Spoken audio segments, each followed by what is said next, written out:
तो दोस्तों स्वागत है आप सभी का एक और नई वीडियो में। और आज हम देखेंगे अभी हाल ही में रिलीज हुई एक वैम्पायर हॉरर मूवी को जिसका नाम है सैलम स्लॉट, जो कि स्टीफन किंग की नॉवल पे बेस्ड है। और ये मूवी 1979 वाली सैलम स्लॉट का रीमेक है। इस मूवी के डायरेक्टर हैं गैरी डॉबरमैन, जिन्होंने इससे पहले दी नन 2 और इट जैसी मूवीज भी डायरेक्ट कर रखी है। तो आज की इस वीडियो में हम इस मूवी की कहानी को जानेंगे। साथ ही में मैं आपको बताऊंगा कि क्या ये मूवी 1979 वाली सैलम स्लॉट को टक्कर दे पाई या फिर नहीं। इसलिए अगर आप लोगों को आज की ये वीडियो पसंद आती है तो इसे एक लाइक कर देना, साथ ही में चैनल को भी सब्सक्राइब जरूर कर लेना। तो अब ज्यादा देरी ना करते हुए जल्दी से वीडियो स्टार्ट करते हैं। मूवी की शुरुआत में हम रिचर्ड स्ट्रेकर नाम के आदमी से मिलते हैं, जो कि अभी जेरूसलम स्लॉट नाम के टाउन में आया है ताकि अपना एंटिक फर्नीचर का बिजनेस कर सके। ये टाउन मेन के अंदर है, जिनमें स्टीफन किंग की कई सारी मूवीज और नॉवेल्स बेस्ड होती हैं। खैर, इस टाउन की पहाड़ी पे एक डरावना सा मैंशन है जिसे मार्स्टन हाउस कहा जाता है। मार्स्टन हाउस कई सालों से ऐसे ही वीरान पड़ा हुआ है और लोग उसके आसपास भी जाना पसंद नहीं करते। दरअसल इस घर में ह्यूबर्ट मार्स्टन नाम का आदमी रहता था, जो कि सेटन को वर्शिप करता था। उसने अपनी पत्नी को शूट करके मार डाला था, फिर खुद की भी जान ले ली थी। इसलिए तभी से इस घर का नाम पड़ गया मार्स्टन हाउस और लोगों के हिसाब से ये घर इविल है। मगर जिस घर को लोग देखना भी पसंद नहीं करते, उस घर को स्ट्रेकर ने खरीद लिया है। स्ट्रेकर का एक बिजनेस पार्टनर भी है जिसका नाम था कर्ट बार्लो। लेकिन ये सब तो बस दिखाने की चीजें हैं, क्योंकि असलियत में तो बार्लो कोई इंसान नहीं बल्कि एक वैम्पायर है और स्ट्रेकर उसका गुलाम। स्ट्रेकर पहले ऐसे ही अलग अलग टाउन्स में जाता है, फिर अपने साथ बार्लो को भी ले जाता है, जिसके आगे का काम बार्लो संभालता है। उस टाउन के हर एक इंसान को वैम्पायर बनाकर। नॉसफेराटू की जैसे बार्लो भी एक तगड़ा वैम्पायर है, जहाँ भी जाता है उसके पीछे पीछे मौत भी आ जाती है। खैर, अब कहानी पे वापस आते हैं। स्ट्रेकर एक रॉयल स्नो नाम के आदमी से मिलता है और उसे कहता है कि तुम्हें मेरे लिए एक काम करना होगा। शॉप तो मैंने खोल ली, लेकिन अभी एक बहुत ही बड़ा और कीमती क्रेट आना बाकी है और वो चाहता है कि उस क्रेट को यहाँ तक लाने का काम रॉयल पूरा करे। आज शाम 6 बजे पोर्ट पे वो क्रेट आने वाला है, जिस क्रेट को उसे मार्स्टन हाउस के सेलर में रख के आना है। फिर वो उसे कुछ डॉक्यूमेंट्स देता है, साथ ही में उसकी फीस भी। अब अगले सीन में रॉयल और उसका साथी हैंक मार्स्टन हाउस पे पहुंच जाते हैं। हैंक सेलर के दरवाजे को खोलता है, फिर दोनों मिलके उस क्रेट को नीचे लेके जाते हैं। क्रेट काफी भारी था, जिसकी वजह से हैंक की ग्रिप ढीली पड़ने लगती है और पीछे एक टेबल से टकरा जाने की वजह से वो क्रेट नीचे ही गिर जाता है। क्रेट का कोना टूट जाता है, जिसके अंदर से मिट्टी गिरती है। फिर दोनों क्रेट को वापस से उठाते हैं और एक कोने में रख देते हैं। हैंक सेलर से बाहर निकल जाता है, लेकिन तभी रॉयल को कोई आवाज देके अपने पास बुलाने लगता है। रॉयल भी हिप्नोटाइज हो चुका था, क्योंकि जो उसको आवाज दे रहा था वो बार्लो था,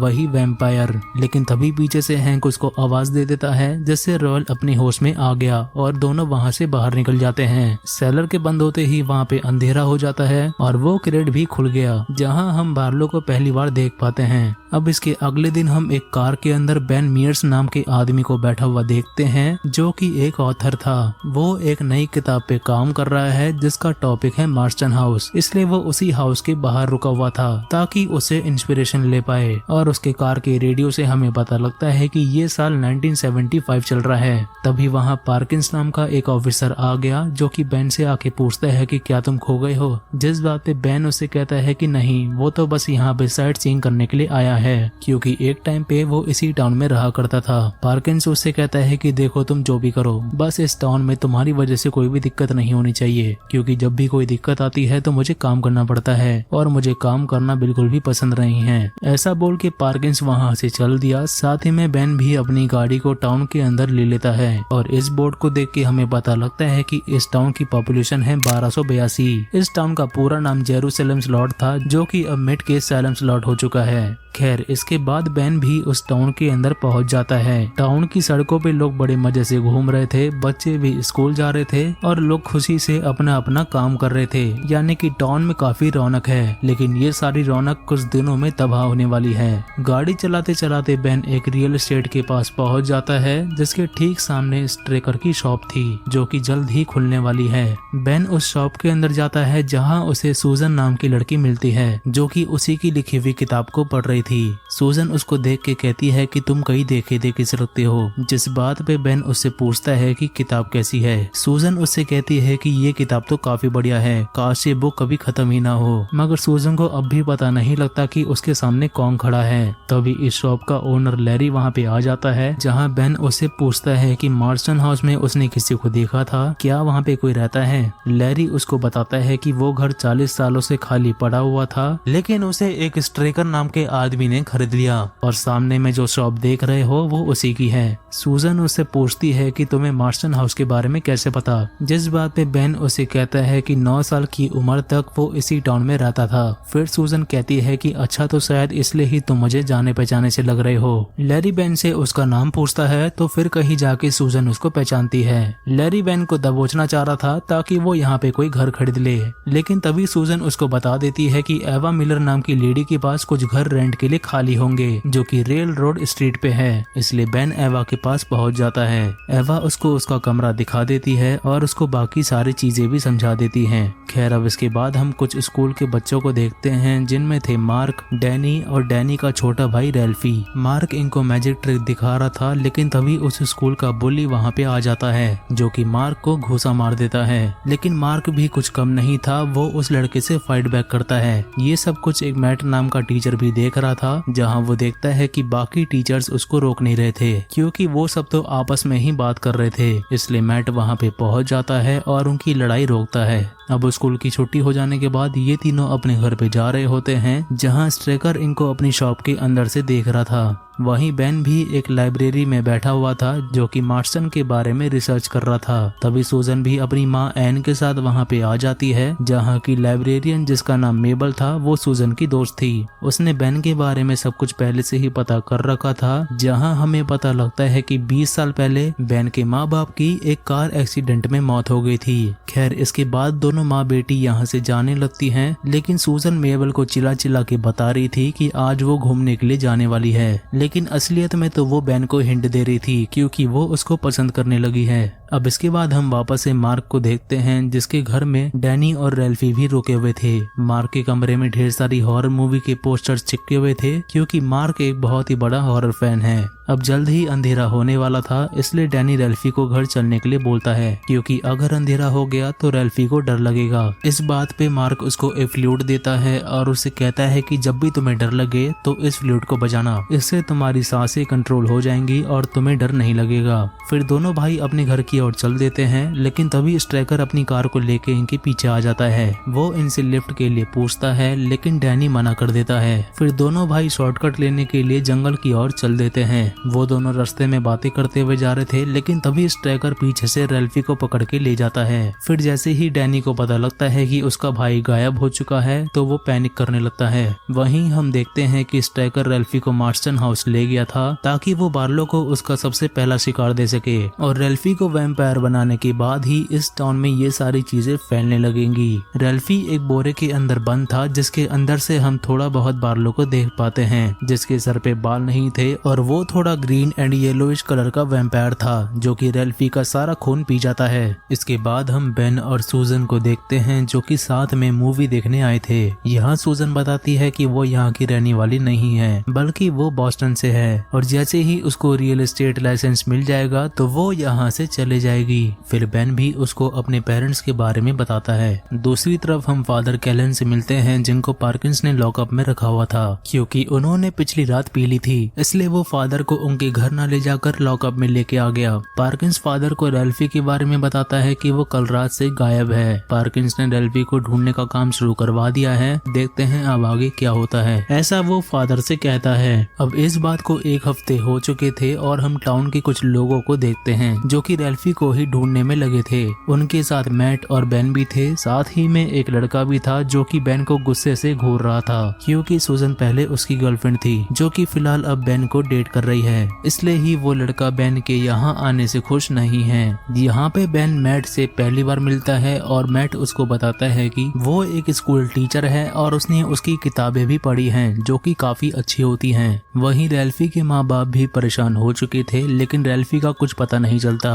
उसी शाम बेन सूजन को उसके घर पे छोड़ने जाता है, जहाँ एन उसको अपनी खिड़की से अजीब तरीके से घूर रही थी क्योंकि वो बेन को पसंद नहीं करती और उसको डर है कि कहीं सूजन बेन के साथ भाग ना जाए। इधर डैनी भी अपने भाई के लिए काफी परेशान था और उसको नींद नहीं आ रही थी। तभी उसको उसके कमरे के बाहर से आवाज आती है, जहाँ चेक करने पे वो देखता है कि उसके भाई का फ्लूट वहीं पे पड़ा हुआ था जो कि मार्क ने उसके भाई को दिया था। तभी वहाँ पास का झूला अपने आप ही हिलने लगता है और अचानक से कोई तो उस पे हमला कर देता है, लेकिन उसके नाखून से हम समझ जाते हैं कि ये बार्लो ही था। थोड़ी देर बाद डैनी अपनी माँ के पास जाता है और उससे कहता है कि उसको अपनी तबीयत ठीक नहीं लग रही। यहाँ पे डैनी का चेहरा सफेद हो चुका था, मानो कि उसकी बॉडी से खून निकाल लिया गया हो। खैर ये सब डैनी को तुरंत हॉस्पिटल ले जाते हैं, जहाँ हॉस्पिटल में इनको डॉक्टर कोडी मिलती है, जो कि इनको बताती है कि डैनी के शरीर में खून की मात्रा काफी कम है और ऐसा अक्सर विटामिन बी की कमी से होता है। अभी फिलहाल डैनी की जो एज है, उस एज में एक नॉर्मल बच्चे के अंदर 80 to 90% रेड ब्लड सेल्स पाए जाते हैं, लेकिन डैनी की केस में वो 40% हो चुके हैं। अब उसी रात डैनी की माँ डैनी के पास बैठी हुई थी और तभी डैनी अपनी माँ से कहता है कि उसको प्यास लगी है। उसकी माँ तुरंत नर्स को पानी लाने के लिए बोलती है, लेकिन डैनी को पानी की नहीं बल्कि खून की प्यास लगी थी, जो कि उस ब्लड के पाउच को फोड़ के सारा खून पी जाता है। डैनी की माँ उसको देख के बहुत जोर से चिल्लाती है और अगले ही पल डैनी मारा जाता है। अब ये वापस आएगा, लेकिन सीधा वैम्पायर बन के।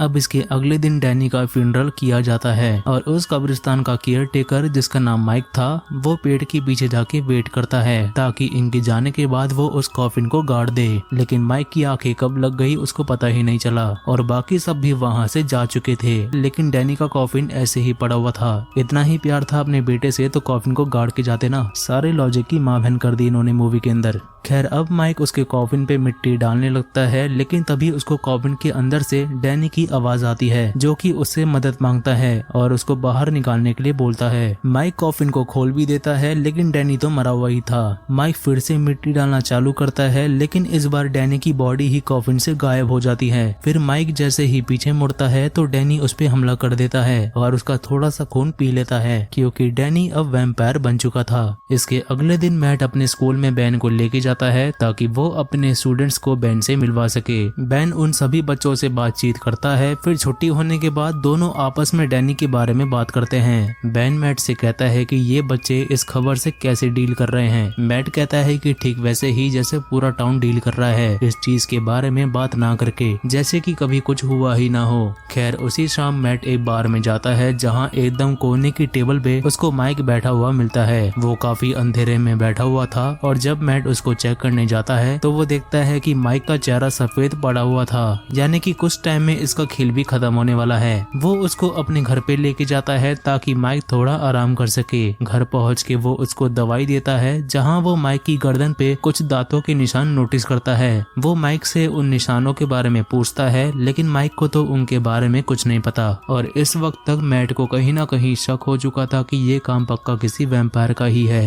इसके बाद मैट नीचे आके उन दांतों के निशान के बारे में सोचने लगता है, लेकिन तभी उसको अपने घर के बाहर से कुछ आवाज आती है। चेक करने पे वो देखता है कि जिस कमरे में माइक था, उस कमरे की खिड़की टूट के नीचे गिरी हुई थी और कोई तो उड़ते हुए उसके कमरे में जा रहा था। इसलिए मैट सीधा बेन से मिलने उसके घर पे जाता है, जिसके कमरे में हम सूजन को भी देख पाते हैं। दोनों मैट से मिलने नीचे जाते हैं, जहाँ मैट उनसे पूछता है कि तुम्हारे पास क्रॉस वगैरह है तो अपने साथ ले लो और मेरे साथ मेरे घर चलो, तुम्हें बहुत कुछ बताना है। अब अगले सीन में तीनों मैट के घर के बाहर खड़े हुए थे, जहाँ मैट उसको वैम्पायर के बारे में बताता है। वो उनसे कहता है कि जब वो यहाँ से गया था तो उसके कमरे की लाइट जली हुई थी, लेकिन इस वक्त वो सारी लाइटें बंद हैं। फिर तीनों माइक के कमरे में जाते हैं, लेकिन इस वक्त तक माइक मर चुका था, यानी कि जो थोड़ा बहुत खून माइक के अंदर बाकी था वो भी डैनी ने पी लिया होगा। यहाँ अजीब बात ये भी थी कि माइक की गर्दनों से वो दांतों के निशान गायब हो चुके थे, क्योंकि जब कोई इंसान वैम्पायर बनता है तब उसके दांतों के निशान गायब हो जाते हैं। माइक का पूरा शरीर ठंडा पड़ चुका था और कुछ टाइम में ये भी वैम्पायर बन जाएगा, लेकिन ये बात अभी इनको पता नहीं है। अब इसके बाद ये लोग ऑफिसर पार्किंस को अपने घर में बुलाते हैं, जिनके साथ कोडी भी आई थी। इन लोगों पे अभी कोई सबूत नहीं था, इसलिए ये लोग अभी वैम्पायर की बात को बीच में नहीं लाते। मैट इन सब से पूछता है कि डैनी की मौत खून की कमी से हुई थी ना, जिस बात पे पार्किंस कहता है कि तुम ऐसा क्यों पूछ रहे हो, क्या तुम्हें इनके बीच में कोई कनेक्शन नजर आ रहा है। मैट इस बात का कुछ रिप्लाई नहीं करता। सूजन कोडी से उसका ओपिनियन पूछती है, जिस बात पे कोडी कहती है कि जब उसको पता लगेगा तब वो इनको बता देगी। खैर दूसरी तरफ हम मार्क को देखते हैं, जो कि अपने कमरे में सो रहा था। तभी उसको अपनी खिड़की पे नॉक करने की आवाज आती है और अब यहाँ पे 1979 वाली सैलम स्लॉट का सबसे आइकॉनिक सीन आता है। खिड़की के बाहर उसको डैनी दिखाई देता है, जो कि हवा में तैर रहा था। मार्क अपना चश्मा पहनता है, लेकिन इतने में डैनी वहाँ से गायब हो चुका था। तभी मार्क अपनी खिड़की का पर्दा नीचे कर देता है, लेकिन तभी डैनी उसको दूसरी खिड़की से आवाज देता है और उसे कहता है कि वो उसको अंदर आने दे। अब यहाँ पे मैं आपको एक चीज बता दूं कि वैम्पायर्स बिना इनविटेशन के और हमारे एग्री किए बिना अंदर नहीं आ सकते।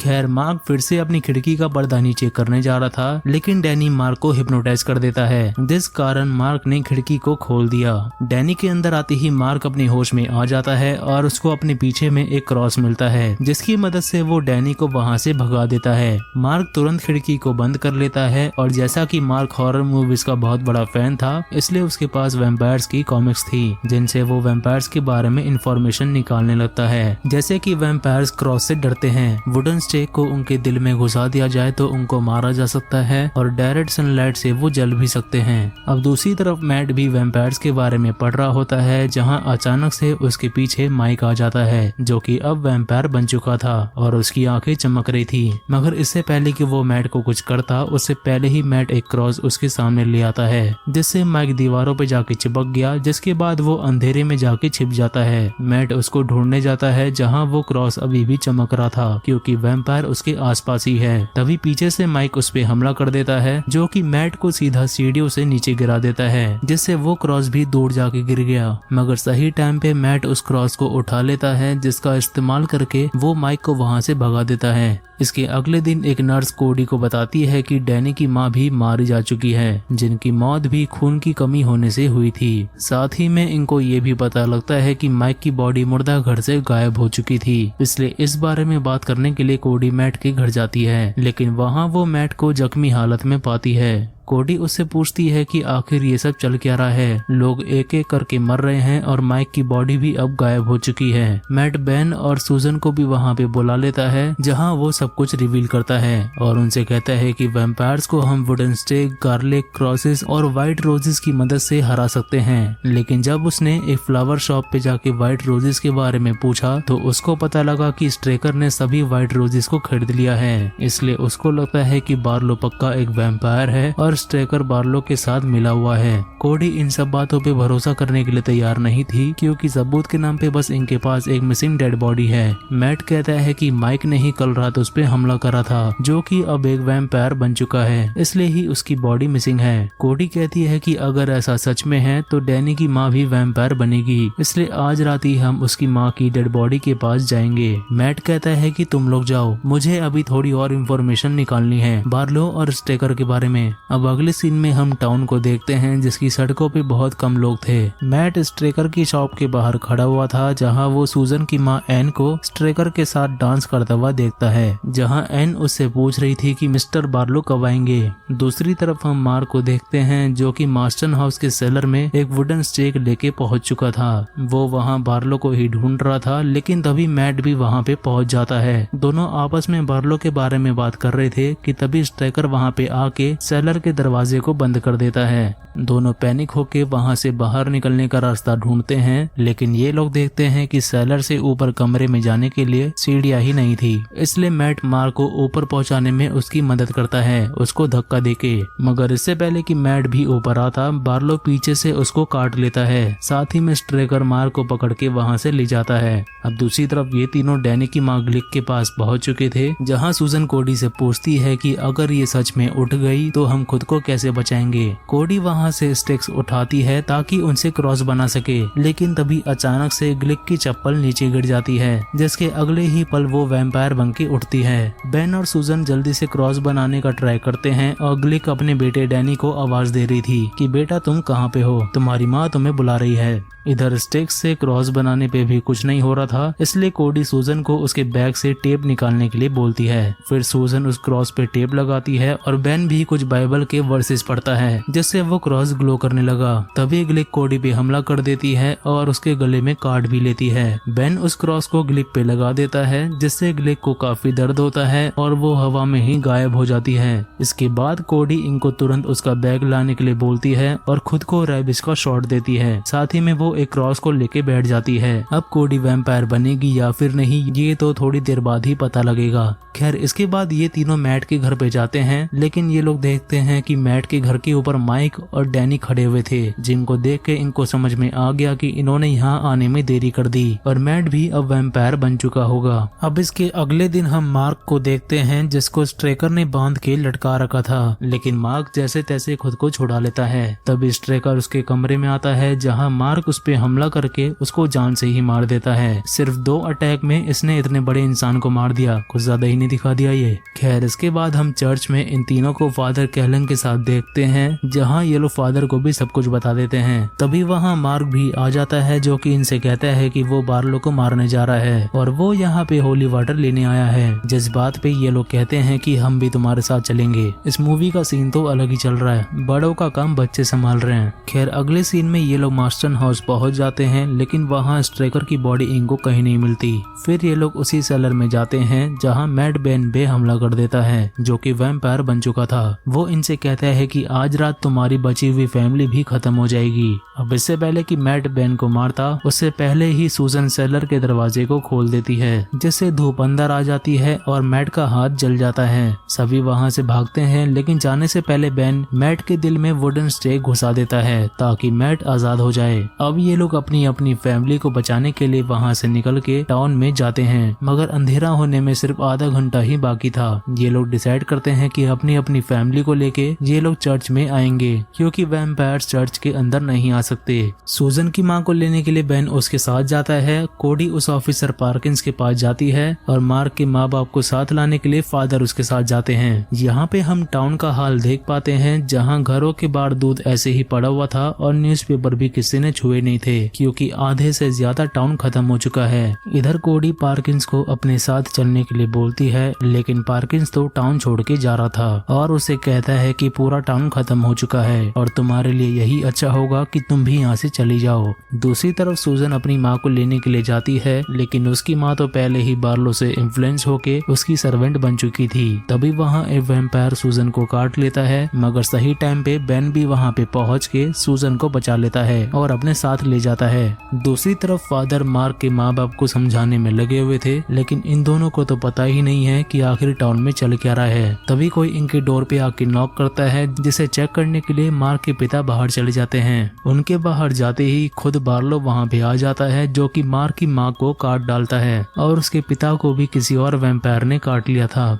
फादर बार्लो को क्रॉस दिखाते हैं और उसे कहते हैं कि मैं एक प्रीस्ट हूँ, मुझसे दूर रहो। बार्लो कहता है तो तुम प्रीस्ट हो, और ऐसा बोल के वो फादर को मार ही डालता है। मौके का फायदा उठा के मार्क वहाँ से भागता है और एक ट्री हाउस में जाके छिप जाता है। उसके पीछे पीछे ढेर सारे वैम्पायर्स भी आ चुके थे, लेकिन वो सभी खिड़कियों को बंद कर लेता है। और जैसा कि मैंने कहा था कि जब तक हम खुद वैम्पायर्स को अलाउ नहीं करेंगे, तब तक वैम्पायर्स अंदर नहीं आ पाएंगे। मगर अब आप लोग बोलेंगे कि माइक मैट के घर में कैसे आ गया था, तो इसका जवाब बड़ा सिंपल सा है। जब मैट ने माइक को उस बार में देखा था, तभी उसने माइक को बोल दिया था कि मेरे घर चलो। अब भले ही वो उस टाइम पे वैम्पायर नहीं बना था, लेकिन वैम्पायर ने उसको काट तो लिया था ना, इसलिए ही वो उसके घर में बिना इनविटेशन के घुस आया। रही बात बार्लो की, तो भाई वो छोटा मोटा वैम्पायर नहीं है, उसको कोई भी इनविटेशन की जरूरत नहीं है। उसको बस मौका चाहिए कि कब अंधेरा हो और कब वो लोगों को पेल डाले। खैर, दूसरी तरफ सूजन की हालत भी खराब हो चुकी थी, इसलिए बेन उसको चर्च में ले जाता है ताकि कोडी उसको भी रैबिश का शॉट दे दे। मगर कोडी कहती है कि अब कुछ नहीं हो सकता। तभी अचानक से सूजन चर्च से निकल के भाग जाती है, क्योंकि अगर वो चर्च में रुकती तो वो मारी जाती। बेन भी उसके पीछे भागता है, मगर ढेर सारे वैम्पायर्स उसके सामने आ जाते हैं। बेन वापस से चर्च की ओर भागता है, लेकिन माइक बीच रास्ते में ही उसको खींचकर ऊपर ले जाता है। लेकिन सही टाइम पे कोडी ने बेन को वुडन स्टेक दे दिया था, जिससे वो माइक को मार डालता है और उसकी जान बच जाती है। बाकी वैम्पायर्स भी इनके पास आ रहे थे, लेकिन कोडी उनको क्रॉस दिखा के दूर करती है और बेन को चर्च के अंदर ले लेती है। बेन कोडी से बाकियों के बारे में पूछता है, जिस बात पे वो कहती है कि कोई भी चर्च में नहीं आ पाया। बेन पूछता है कि पार्किंस कहाँ पे है। अब इससे पहले कि कोडी उसका जवाब देती, उससे पहले पार्किंस की बॉडी खुद ही अंदर आ जाती है, जिसको वैम्पायर्स ने मार के अंदर फेंक दिया था। आज की रात ये लोग इसी चर्च में बिताते हैं और अगली सुबह एक कार में बैठ के टाउन में जाते हैं, जहाँ टाउन अब पूरा खाली हो चुका था। इसके बाद ये दोनों मार्क के घर पे जाते हैं, जहाँ इनको मार्क का नोट मिलता है, जिसमें लिखा हुआ था कि वो बार्लो को मारने जा रहा है। वहीं दूसरी तरफ मार्क भी बार्लो को ढूंढते हुए स्ट्रेकर की दुकान में जाता है, लेकिन वहाँ उसको बार्लो नहीं बल्कि डैनी मिलता है। डैनी उसको काटने के लिए आगे बढ़ता है, मगर मार्क ने अपने हाथ में पहले से ही वुडन स्टेक पकड़ा हुआ था, जो कि सीधा डैनी के दिल में घुस जाता है, जिससे डैनी वहीं पर मारा गया।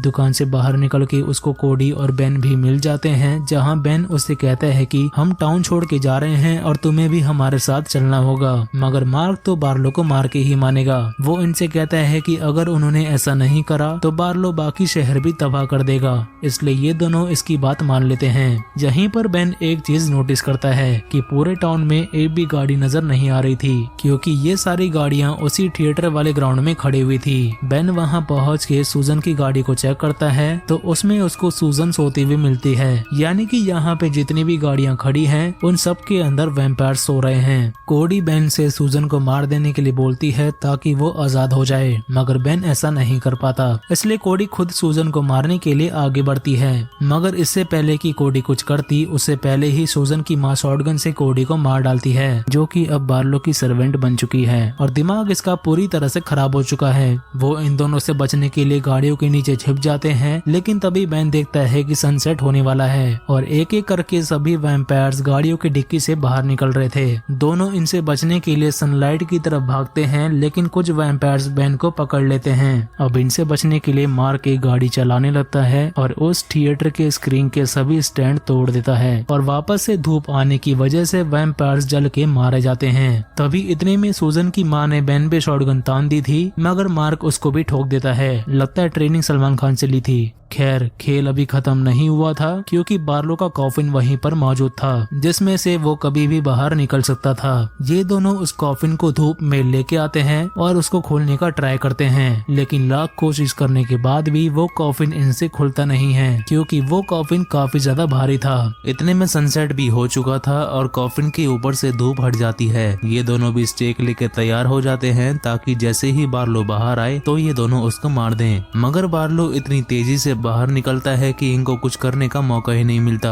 बार्लो से बचने के लिए दोनों पास की दुकान में घुसते हैं, लेकिन वहाँ पहले से सूजन छिपी हुई थी ताकि वो धूप से जल न जाए। सूजन बेन पे अटैक करती है और मार्क को खिड़की से बाहर फेंक देती है, मगर सूजन से खुद की जान बचाने के लिए बेन को सूजन की जान लेनी ही पड़ती है। वही मार्क भी थिएटर स्क्रीन के नीचे छिपा हुआ था, जहाँ बार्लो उस पे अटैक करता है। बार्लो मार्क को लगभग काटने ही वाला था, लेकिन सही टाइम पे पीछे से बेन आ जाता है और एक स्टेक बार्लो के मुंह के आर पार कर देता है। फिर आखिर में उसके दिल में भी स्टेक घुसा के उसको जान से मार डालता है। मूवी के एंड में ये दोनों एक कार में बैठ के इस टाउन से बाहर निकल जाते हैं और इसी के साथ ये मूवी यहीं पर खत्म हो जाती है। तो दोस्तों, ये थी सैलम स्लॉट मूवी की पूरी कहानी, जो कि हमें काफी जल्दी दिखाई गई है, जबकि 1979 वाली सैलम स्लॉट के पूरे 2 पार्ट्स थे, जिसमें हर एक चीज धीरे धीरे बिल्डअप हुई थी और उतने ही अच्छे तरीके से एग्जीक्यूट भी हुई थी। मगर ये मूवी उसकी 10% भी नहीं है, बट स्टिल अगर आप लोग इसको 1979 वाली सैलम स्लॉट से कंपेयर नहीं करोगे तो ये मूवी इतनी भी बुरी नहीं थी। एटमॉस्फेयर इसका काफी बढ़िया था और डैनी का जो उड़ने वाला सीन था वो भी मुझे काफी बढ़िया लगा।